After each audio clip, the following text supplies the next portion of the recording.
एकदम आप हमारे Thank you. सीनियर हैं. Oh, And I'm fascinated by your work with Daiseko Ikeda.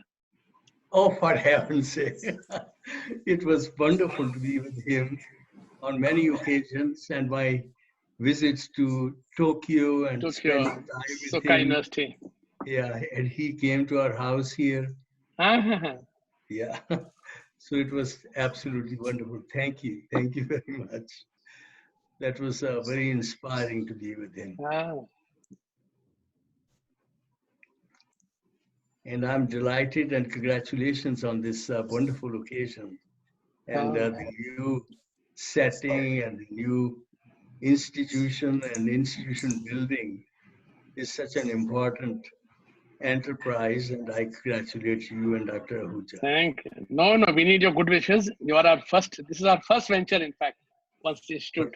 Earlier they had done activities, but with the team in place, this is the first activity of our institute. Let me put it that way. So it's good that we have you to do it. Well, I'm deeply honored. Thank you.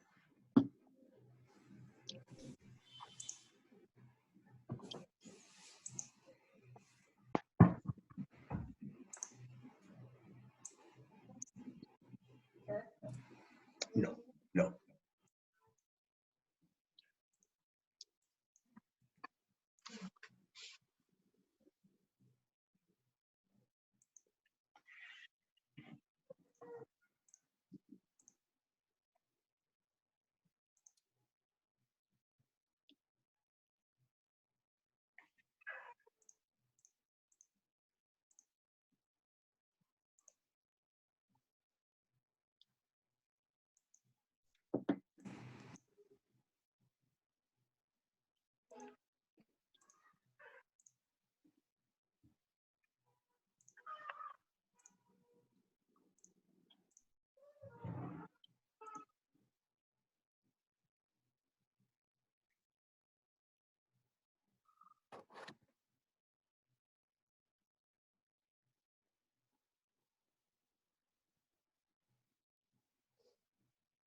Shall we start?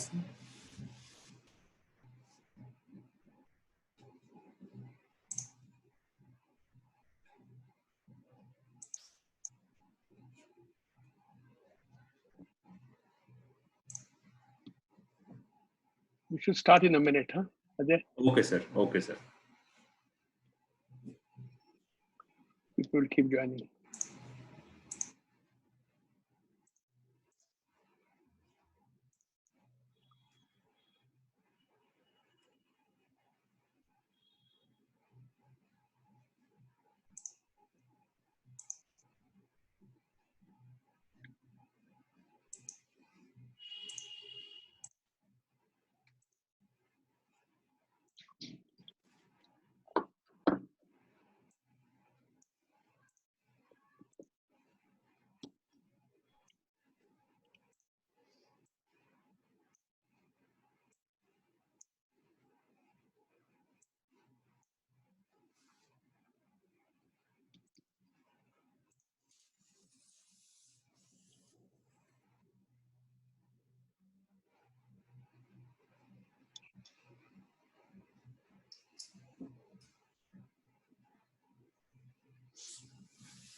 Yeah.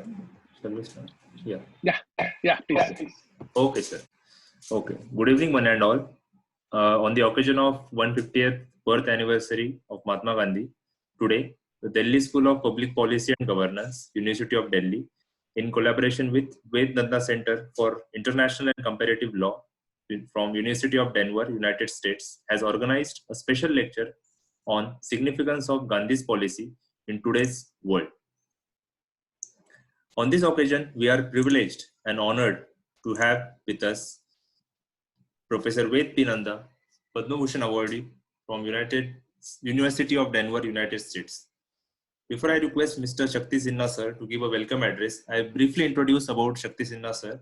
Mr. Shakti sir is the honorary director of Delhi School of Public Policy and Governance of University of Delhi. He is also director of Atal Bihari Vajpayee Institute of Policy Research and International Studies from Vadodara. He is a distinguished fellow at India Foundation, and Mr. Sinha was the former director of the Nehru Memorial Museum and Library and was the part of Indian Administrative Service from 1979 batch. So now I humbly request Mr. Shakti Sinha sir to introduce the theme of the program and give the welcome address. Over to you, Mr. Sinha sir. Thank you. Thank you, Andre. Dr. Nanda, friends, it gives me great pleasure to welcome all of you to what I should say is the formal launch of the Delhi School of Public Policy and Governance. It has been in existence for some time. It had run courses in the past, but on an ad hoc basis. Now that we are appointing people, putting in place things, we are launching with this, and it's so good that to have somebody as distinguished as the way Nanda to speak to us. Nanda is a very famous scholar in the field of law, and tremendous contributions. He's just go through a list of publications. I won't do it because it's simply too long. But it is always somebody who is so distinguished that you have a center in the University of Denver named after him, which has been funded. So you can imagine the kind of level that's. We are very grateful to him for agreeing to us. It's also very early in the morning in Denver. So I think that makes it even, for us at least, we feel even greatly honored for that. Just to spend 2 minutes, I know we want to listen to Professor Nanda, but just to spend 2 minutes, and I thought I'll just formally, because this is the first event, as Dr. Ajay mentioned, my name is Shakti Sinha. I'm the honorary director. I have my joint director, Dr. Ahuja, with me also on this. And we have an advisory council which has been set up with the Honorable Justice A.K. Sikri, former judge of the Supreme Court. He's the chairperson of the advisory council. We have two very distinguished members on the advisory council, Dr. Pandey and Dr. Singh, economist. Now, this body basically, why has it been set up? One, it is set up as an Institute of Excellence under the Government of India scheme of Institutes of Excellence. We hope that the school will become an important link between the public and policymakers, recognizing that sound public policy and good governance are sine qua non for orderly development of any society. We want to really undertake research in cutting-edge areas, focus on national development on one hand. At the same hand, we are a part of Delhi University. We would like to see Delhi University emerge as a world-class university. India is a youthful and forward-looking country. And economists will tell you the benefits of demographic dividend. I'll leave it at that. We aspire to emerge as a developed country where everyone, all of us, every Indian, has a chance to grow to full potential. This would require incremental change, yes, but also the adoption of new policies and best practices in governance to keep pace with and facilitate fast-changing political, social, and economic conditions. It is to fulfill these aspirations and to assist policymakers that the university has set up this school. We want to be the interface of Delhi University for engaging with the wider community of academics and practitioners in initiating, developing, and sharing ideas to address all these emerging concerns of public policy and governance at domestic and international forums. The school would serve as a forum with academic rigor, blends with empirical evidence, and the practical experience to promote knowledge and process about policy making and governance. As a former practitioner, and now that I am in the field of studying and reading a lot, I do realize that a lot of very good work has been done academically, but many of them are not very relevant, one, to the India of today. Some are not even relevant to the India because standard templates don't always work. The context in public policy is very important.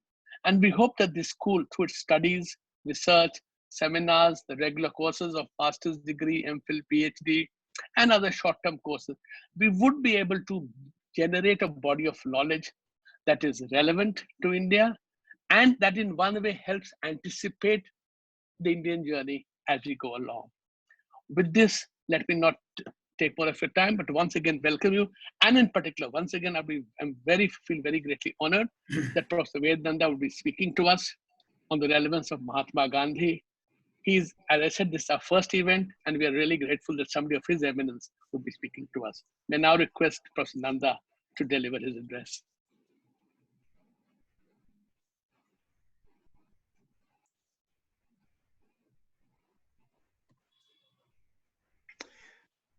Thank you very much for your very kind words. And I am delighted, honored, privileged to be with you this morning in India, this morning here, and the evening in India. I'm grateful to the Vice Chancellor, Dr. Yogesh Tyagi, and both the directors, Shakti Sinha ji and Dr. Virender Ahuja ji, for giving me the opportunity to share my thoughts about one person that we all consider to be an icon, whom we admire, and whose teachings and whose life have been kind of beacon for all of us. As you said, this is the first occasion, so what a privilege. Talking about Mahatma Gandhi, the great soul. And one thing that all of you know, and I think I simply want to remind you that born in 1988, left to study law, and then 1989, 93, left for South Africa. Actually 79, because it's the 150th anniversary that we celebrated 69. That was 150th anniversary that we celebrated last October. After South Africa, he returned to India in 1915, and then 1921 became the leader of the Congress Party. 42 launched the Quit India movement, and 47 came independence, and 48 assassinated. And one thing about Mahatma Gandhi, especially, that what he preached, he lived it. And with a simple lifestyle. And one thing special about him, that not simply did he promote equality, anti-discrimination, civil rights, social harmony, but throughout his life, as I said, he lived it. I was looking at what Prime Minister Narendra Modi said about Gandhiji, and he proposed calling the Einstein Challenge. And he called it. He said, "We know about Albert Einstein's famous words on Gandhi. Generations to come will scarce believe such a one as this, ever in flesh and blood, walked upon this earth." And then he said, Gandhiji gave us the doctrine of trusteeship, emphasizing the social, economic welfare of the poor. Inspired by that, we should think about a spirit of ownership. We, as inheritors of the earth, are responsible for well-being, including that of the flora and fauna with whom we share our planet. Day before yesterday, I had the opportunity to remember another person who was a great admirer and follower of Gandhi. And he played a major critical role galvanizing African Americans in this country, an influential congressman, John Lewis, who died last Friday. Not many in Bharat know about him, may not heard about his work, but his entire life was guided by the principle of nonviolence. And this is one of Gandhi's messages that I want to touch upon today. The two other areas on which I am delighted to share my thoughts with you are development, his policies along with nonviolence on tolerance, and pluralism. Um, these are the values that he taught and he lived by. Going back to John Lewis, I simply want you to know that this was a man who, throughout his life, fought for racial justice, he fought for equality, he fought for taking care of people in the country. And from 1963, 1965, before that, he was beaten by policemen on Selma Bridge. He is the one who really fought. And his skull was fractured. And as I look at him and think about him, one thing that he said, because he went to India, visited it 2009, that was the 50 years after Martin Luther King had visited India. And he had worked with Martin Luther King very closely. And at that time, he said, I don't know where I would be if it weren't for the teaching of Mahatma Gandhi and Martin Luther King Jr. And he said at that time, as he was coming there, we are looking forward to an inspiring journey.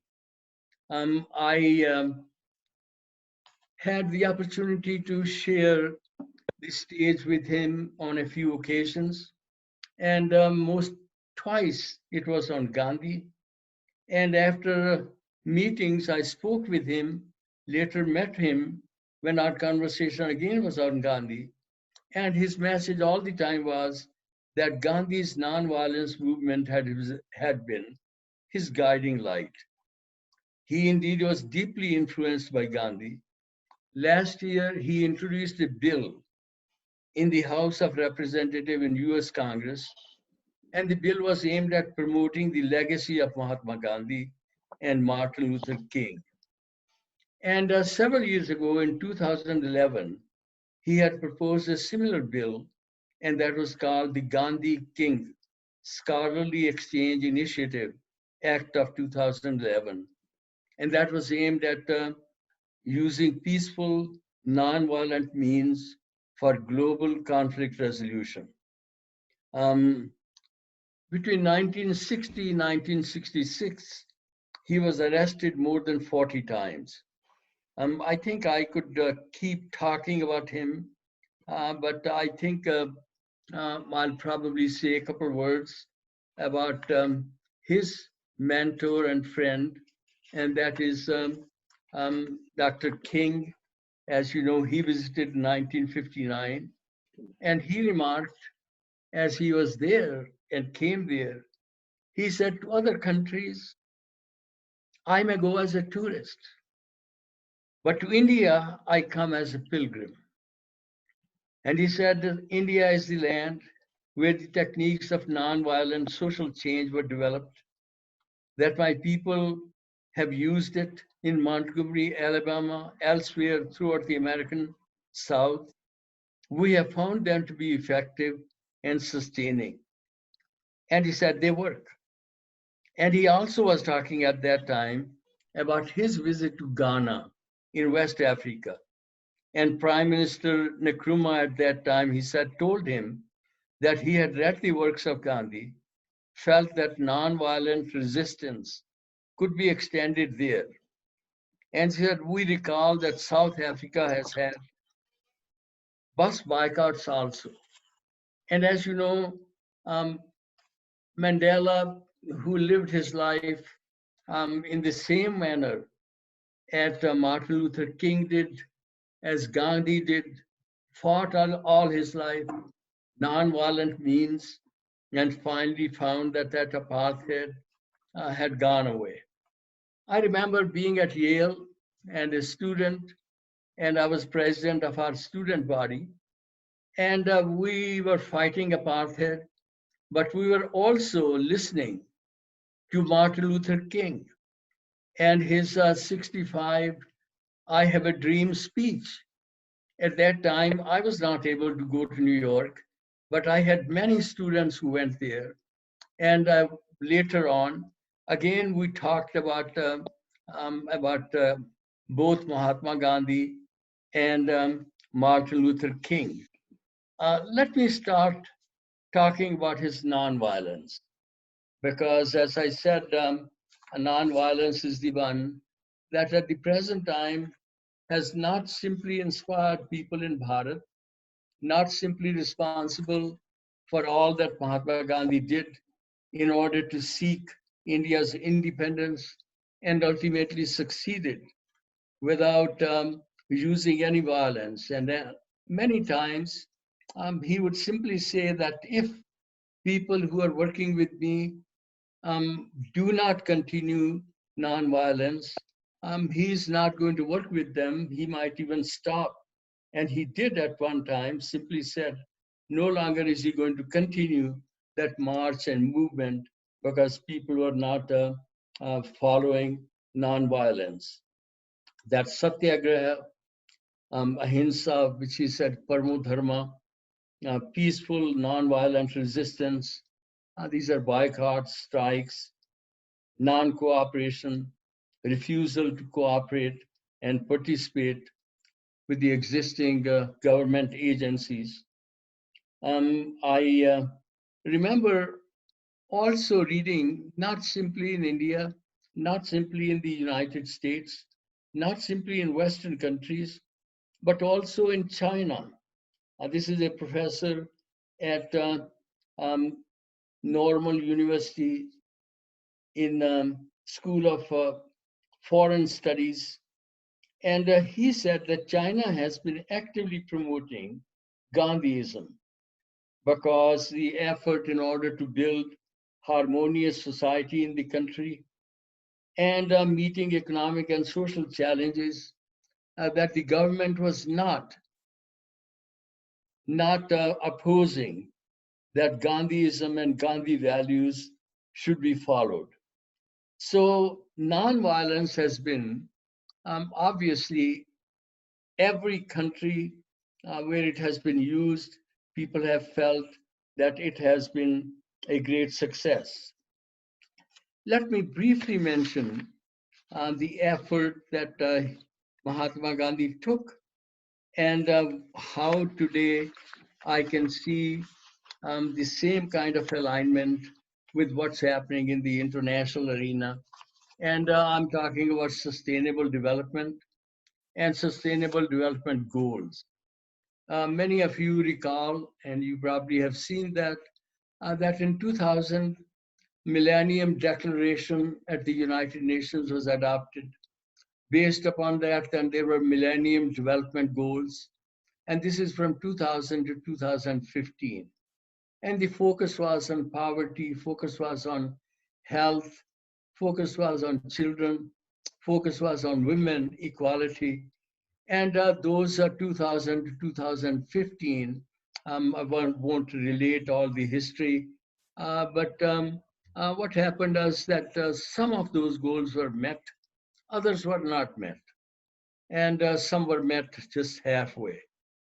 So in 2015, there was an effort at the United Nations again in order to see that for the next 15 years, 2015 to 2030, that there would be an agenda, and agenda for sustainable development.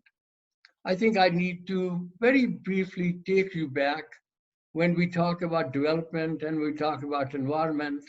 Um, this story begins in the international arena in 1972. That was the very first conference that the United Nations had on the human environment in Stockholm. What had happened was that Norway, Sweden, Denmark, these are the countries that were feeling little bit frightened because they had acid rain and acid rain falling and having an adverse effect not simply on human health on their animals, on their crops. And they kept saying, we don't know where these fumes are coming from. We don't know what the remedy is. We don't know whom we should, if we want to sue or take measures against. What do we do? And the United Nations in 1972 had the very first conference on environment. But at that time, there was, at least from the South, and these are developing countries, a very, very powerful message. And that message was to the developed countries that you are the ones who caused this environmental degradation, and you are the ones who ought to be at the present time taking steps in order to uh, do good. And that development is what's needed in developing countries. And I think the story goes on that later on at the United Nations, there was an effort at environment and development to combine them. Came the Rio conference, the conference that in 1992 took place 20 years after Stockholm. And at that conference called the Earth Summit, environment and development, both of them came together, and eventually the focus on sustainable development.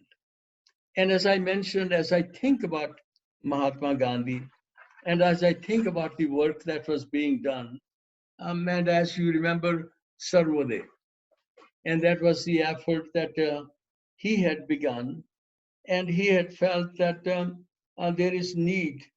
The objectives of Sarvodaya was economic equality, self-sufficiency, communal harmony and dignity. But at the same time, the point simply was that there was an effort on the part of Mahatma Gandhi that there must not be anyone who is left behind. And Gandhiji viewed that also progress of a society should be determined by the state of the most vulnerable and the weakest ones. And as you recall in the Sustainable Development Goals, again, the message is, primary message is that no one ought to be left behind. Mahatma Gandhi's policy for rural development, he spoke eloquently at times about taking care of the weakest and most vulnerable people. His fight against poverty, as today we find the Sustainable Development Goals, and I was looking at those goals. The very first goal is end poverty in all its forms everywhere. Then the second goal is end hunger, achieve food security, improve nutrition, and promote sustainable agriculture. And again, as you can see, the alignment between Mahatma Gandhi's teaching on development, on Sarvodaya, and at the same time, alignment with these sustainable development goals. The new global agenda, it has, as I said, advanced and identified fight against poverty as number one goal. And one of the Gandhi's powerful statements reflecting, resonating similar thought, where he says, poverty is the worst form of violence. And as you can see, this is an extraordinary perspective on poverty. And it's before, the Sustainable Development Goals happened, and before any effort at the United Nations and in the international community took place. Let me give you at least a glimpse into that alignment. 2030 Agenda on Sustainable Development, it holds universality in development discourse. Gandhiji had always adhered to the principle of universality through his attitude, especially toward religion. And as he said, Sarvadharma Sambhav, promoting equality of all religions and universality in it. And his idea of universal brotherhood, harmony, universality, and taking from Vasudeva Kutumbakam. And Gandhiji's adherence to universality, I think we all probably recall. According to Gandhiji, religion or God has no country, no color, no caste, no creed. And his universal humanism and his most of the time very clear message that diversity is there because we're not same in all ways. But diversity should never be used to justify. For example, he talked about inequality. He talked about untouchability that he fought against all his life. And then, as I mentioned, sustainability.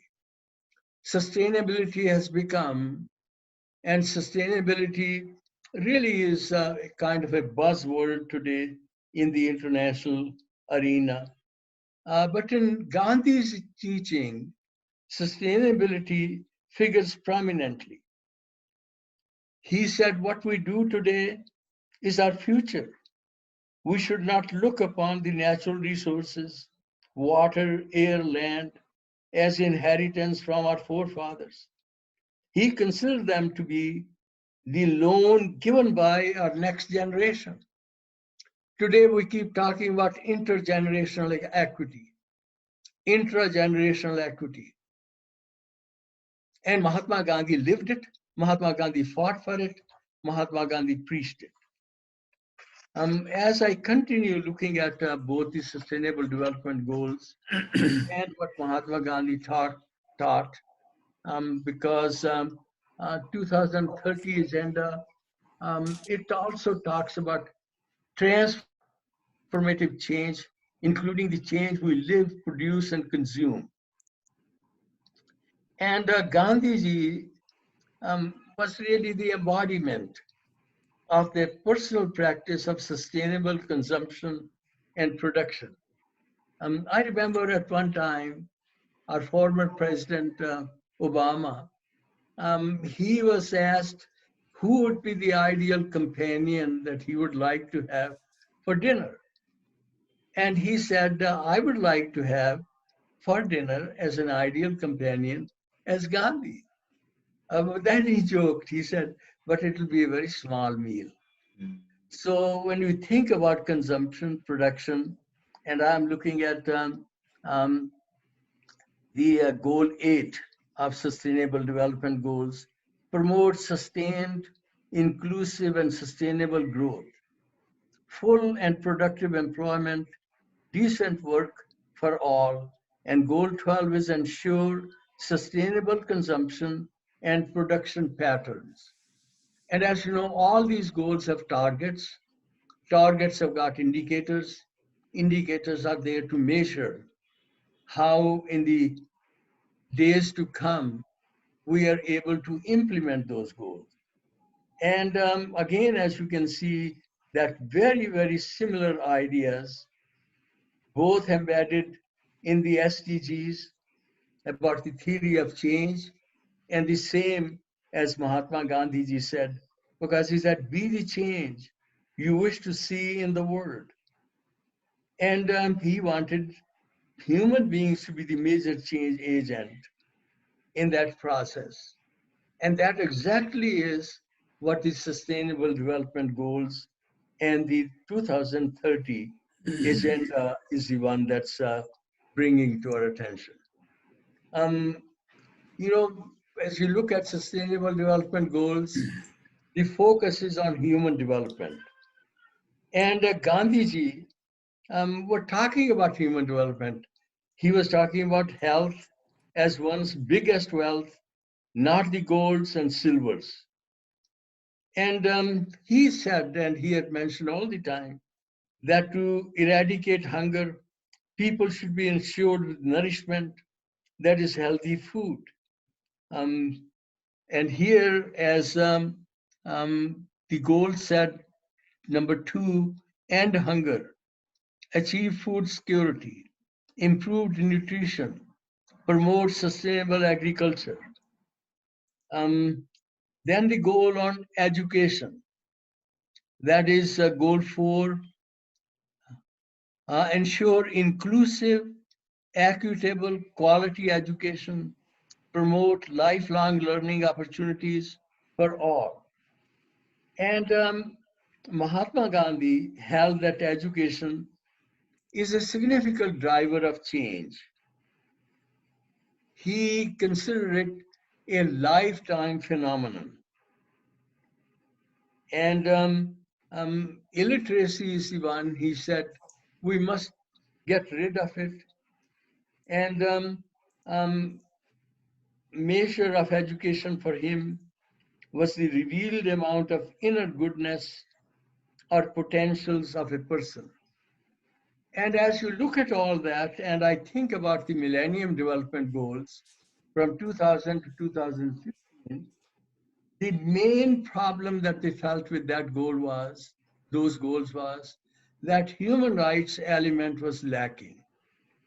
That this focus on how personal importance to be given and human rights be the basis of all that, which Mahatma Gandhi focused all his life on. Let me just not mention too many, but let me go on gender equality. There is a great deal of emphasis on women empowerment, gender equality, and the goal 5 says achieve gender equality, empower all women and girls. And then those indicators, those targets, they talk about a women's role in, for example, in decision making in parliament, about their own body, taking care of their own reproductive rights.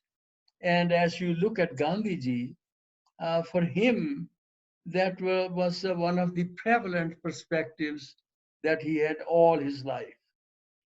I was looking at one of his sayings almost a century ago, and he said, we should not say that women are inferior to men.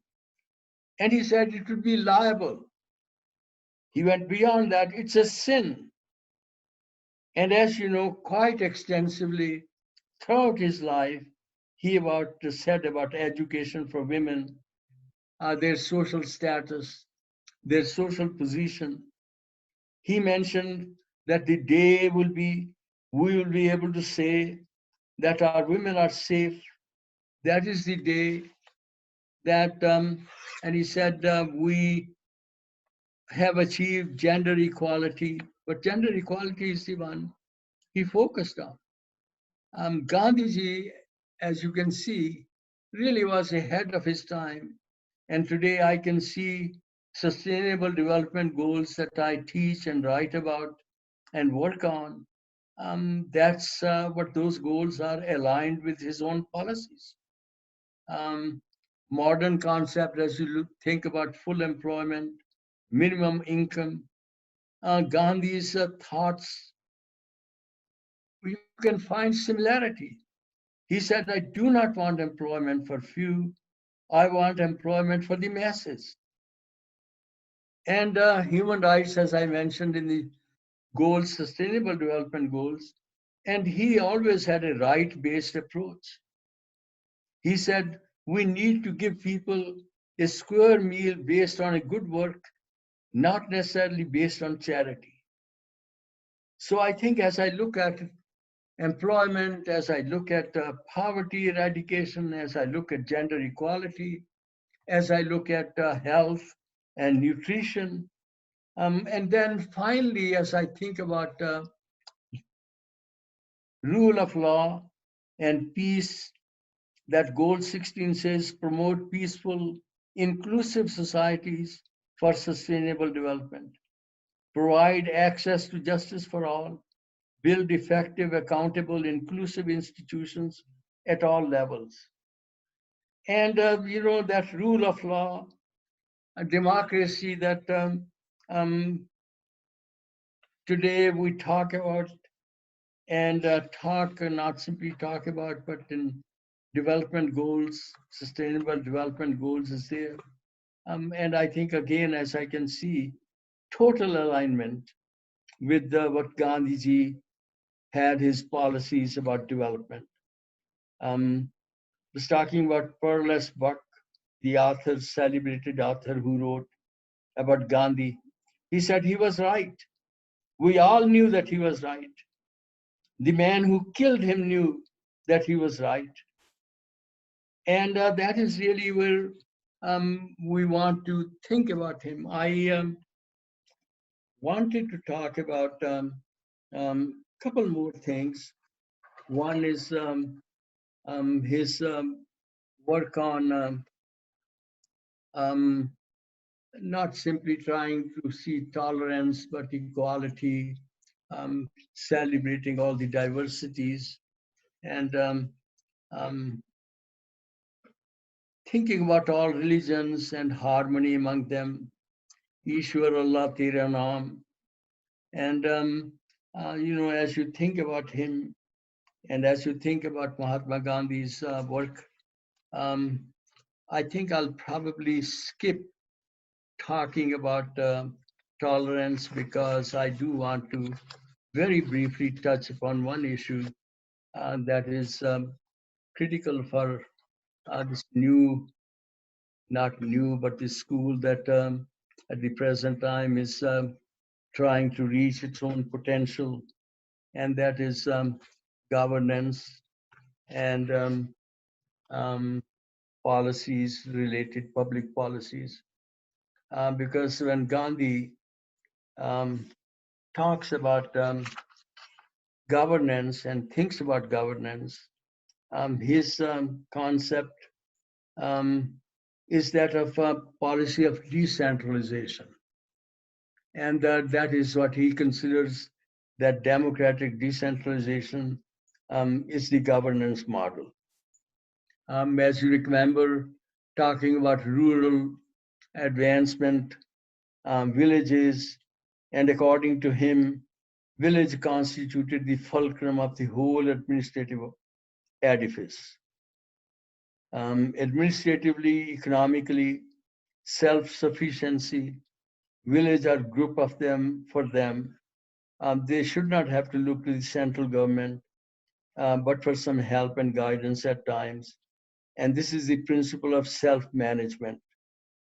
And but for such powers as cannot be exercised by those cluster of villages, such as international relations, that the rest of it, it should be all their own management.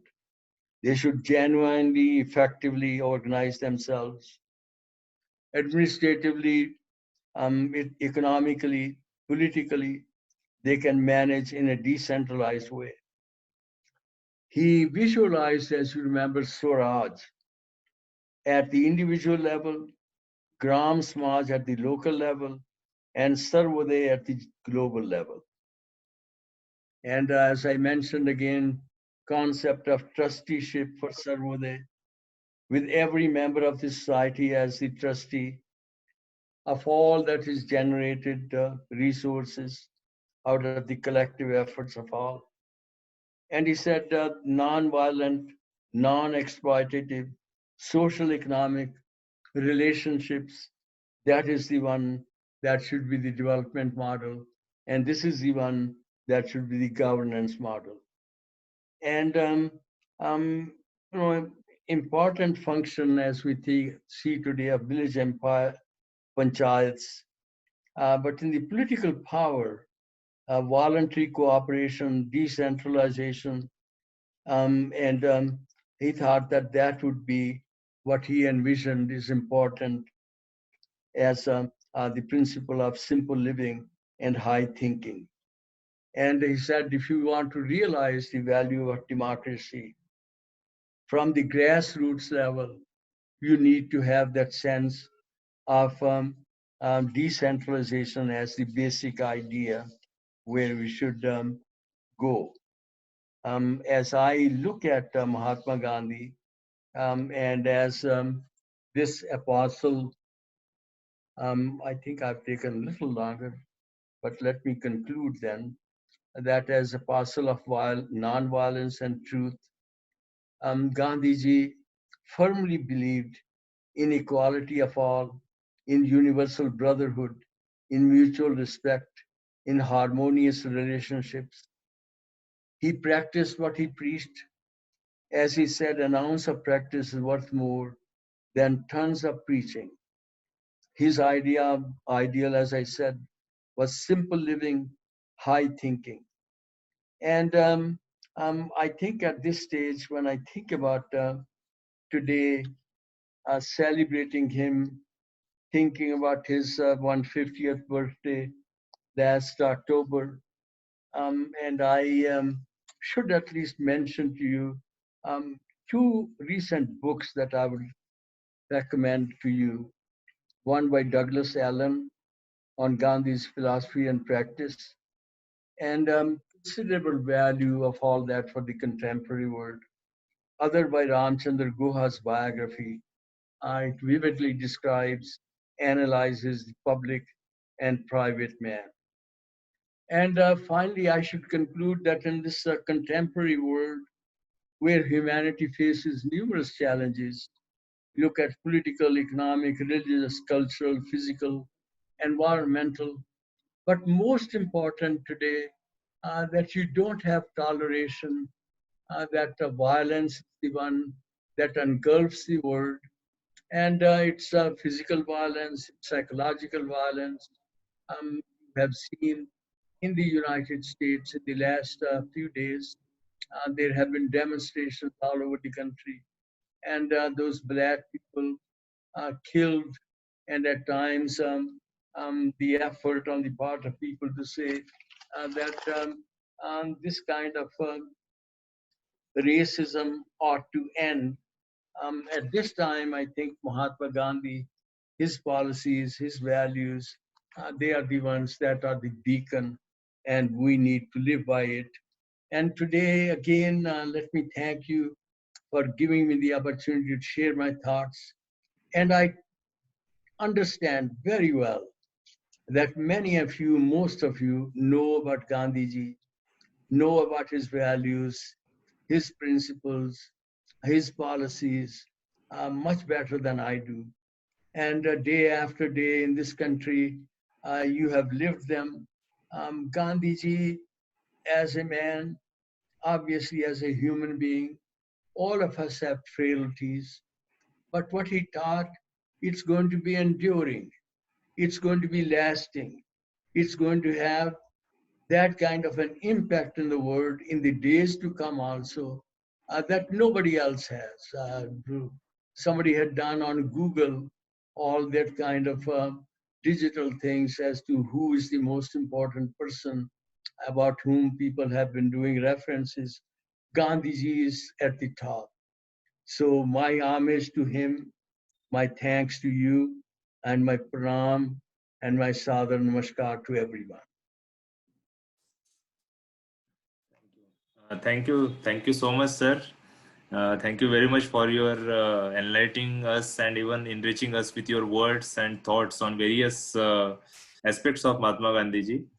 Now, I request Professor V.K. Ahuja, sir, Joint Director, Delhi School of Public Policy and Professor in charge of Law Center 2, University of Delhi, to propose a vote of thanks. Over to you, Ahuja, sir.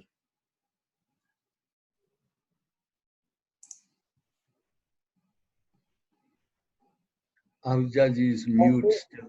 Oh, okay. Thank you, Dr. Ajay.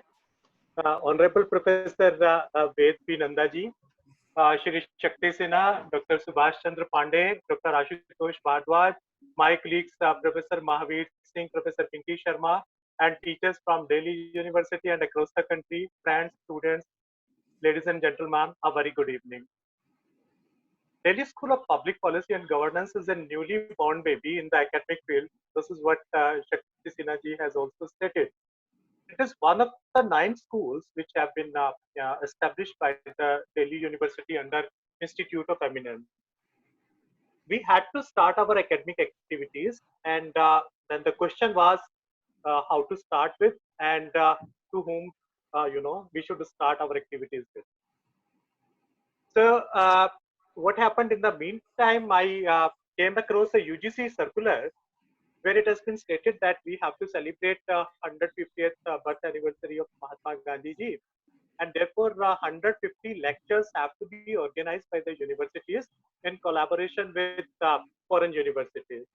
So I got the clue, and then I spoke to my director Shakti Sinha ji that let us make a beginning with a lecture on father of the nation Mahatma Gandhi ji, and he immediately agreed to my idea, and then he asked me the question, whom should we invite, for this lecture from abroad.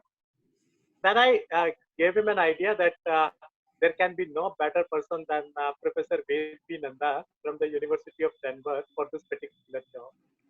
He agreed to that. He told me, just go ahead. And when I contacted Professor Nanda on call, he did not take even a second to think about it, and he immediately, gave his consent. This is how we made the beginning of the academic activities of Delhi School of Public Policy and Governance today. On behalf of Delhi School of Public Policy, University of Delhi, I would express my gratitude to Professor Nanda for accepting our invitation and enlightening us on the topic of significance of Gandhiji's policies in today's world. Sir, you have wonderfully proved how his policies are being followed even today, be it sustainable development, intergenerational equity, goal of agriculture, goal of education, decentralization, non-violence, tolerance, and bringing to an end the policies of racism. And you have given the examples, of America, how the black man, has been killed there, and this is how we were remembering Gandhiji. Sir, Gandhiji's policies would always remain relevant, in all times to come. And I'm really thankful to you for accepting our invitation and gracing the occasion with your online presence. I would like to share one thing with the audience that Professor Vedvi Nanda is also an honorary professor of University of Delhi, and I keep on bothering him, all the times. So he comes once in a year, and when he comes to Delhi University, he is quite busy. Uh, I'll make use of each and every minute of this, and this time I requested him to speak on international trade, public international law, international humanitarian law, and whatnot. And uh, he accepted all my invitations, and he did justice to all those topics, which I requested him to speak on. And now I requested him to speak on Gandhiji's, and it was really wonderful that sir has so much of interest in Gandhiji. And sir, we are really inspired by your life, the way you do a lot of research, the way you conduct a lot of seminars, conferences, and deliver lectures. Sir, you are really a source of inspiration for all of us. And I'm really grateful to you for joining us and for gracing this particular occasion and for making a beginning of our Delhi School of Public Policy and Governance. We need your blessings, and I hope that in future also you will be kind enough to bless us with more and more webinars and lectures. So I'll be troubling you more in future, sir. Thank you very much, sir, for being with us. As you know, as a proud alumnus of the University of Delhi, I'm always at your command. And I come and I'm there because I feel very comfortable. That's my home. That's my own university. And Shakti Singh ji, thank you very, very much for permitting me to be with you today. And I'm delighted to be there. And once I'm sure our audience has also been. Professor Ahuja ji, We look forward. Tyagi ji has said, Ahuja ji has said, so I'll again be bothering you, but I'm delighted and honored to be with you. Thank you. Thank you very much. I'm also thankful to our advisory council member, Dr. Subhash Chandra Pandey, who is the former Special Secretary, Ministry of Commerce and Industries, Government of India. I'm also thankful to Dr. Ashutosh Bhardwaj, who is the OSP of Institute of Eminence, So he's the one who is helping us in establishing this school. I'm also thankful to my senior colleagues, Professor Mahavir Singh and Professor Pinky Sharma, and all my teacher colleagues from Delhi University and from across the country, all students and everybody present here. Thank you, everybody, and namaskar. Namaskar. Thank you, everybody. Hope to see you again. Thank you.